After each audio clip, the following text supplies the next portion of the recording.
Hey guys, so I'm back for a really quick video for you, and I promise you that this one is something you should definitely try out. I just got off the phone with my sister-in-law, and again, we're having chili today, and she mentioned that she already has all the fixins for our chilies, and I thought, that's great, but I already bought some stuff too. So I had some cheese that I was going to grate for my chili, and I thought, well, what am I gonna do with it now? I don't know about you, but the fad that I see all over the grocery stores is cheese crisps, and they are delicious, but they're really expensive to buy in the grocery stores. So I have gone, of course, and taken it upon myself to try to make them at home. And they're really, really, really easy to make. All you need is cheese and some cookie sheets and an oven. So I thought that would be a great opportunity for me to utilize some cheese and do another quick video for you guys today. First things first, with this recipe, you need cheese to make cheese crisps. And I have a bowl of half cheddar and half Parmesan. I've never made these cheese crisps with cheddar cheese before, so I'm not really sure how it's going to turn out. But what I thought would be a great alternative than just straight cheddar is to use some Parmesan cheese as well. I've done total Parmesan cheese crisps before, and I've had great success. So I thought, well, let's try half and half. I do recommend that you buy blocks of cheese and shred it yourself. The stuff that comes already in a bag at the grocery store has some sort of flour or chalky substance that helps the cheese not to stick in the bag, and it just ends up creating this weird flavor, especially if you melt the cheese, and that's what we're going to do today. And so I would recommend, if you are cheese for a mac and cheese recipe or quesadillas or something like this, to definitely go ahead and take the extra time to shred the cheese yourself. So again, we have just half a block of cheddar cheese and a half a block of Parmesan cheese here in our bowl. So you're gonna go ahead and just take like a pinch or so full of cheese and layer them down on a cookie sheet. I use these silicone baking sheets that I bought on Amazon. I got two for $12 or $13. They fit really nicely in these pans that I think I also bought on Amazon.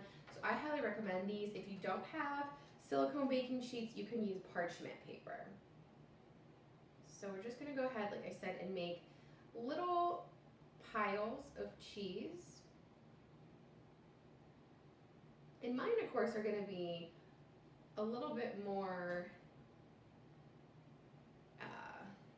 unique looking than the ones you see at the grocery store. They're very uniform, and they're a little bit smaller than these, but they probably put some other sort of ingredients in them too, to keep them looking like they do. And I just find that the more you can make things yourself, using ingredients and doing things from scratch, the flavors just tend to be so much better than store-bought. And a lot of times, it's really not that much more effort. Okay, so I have my first sheet done.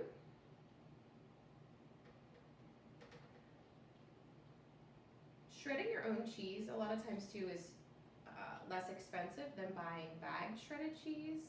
So if you do tend to see, yourself buying a lot of bags of cheese, actually look at the price and see. I guarantee you're probably spending more money on something that's not as tasty.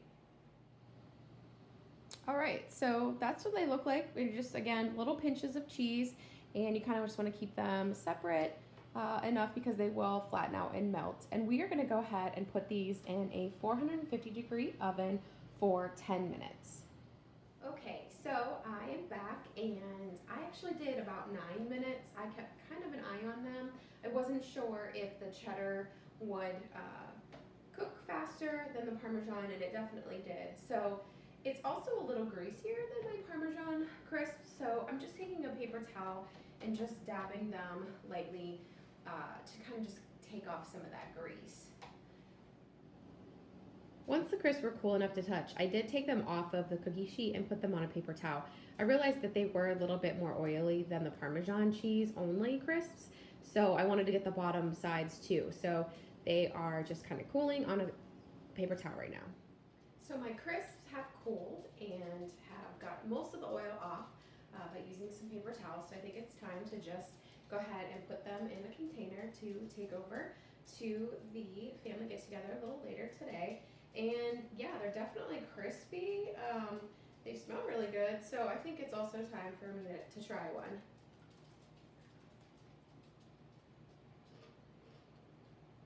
I'm not sure if you hear the crunch, but it's definitely really crunchy. They definitely have a different flavor than the Parmesan ones, obviously, because it's part parm, part cheese, or cheddar cheese. Yeah, I mean, they don't look as pretty as the ones that you buy in the store, and they do flatten out. But what I like about them is you know exactly what they're made out of because it's just melted cheese. I think this will look really cool and pretty on my chili. Instead of using oyster crackers, I can use just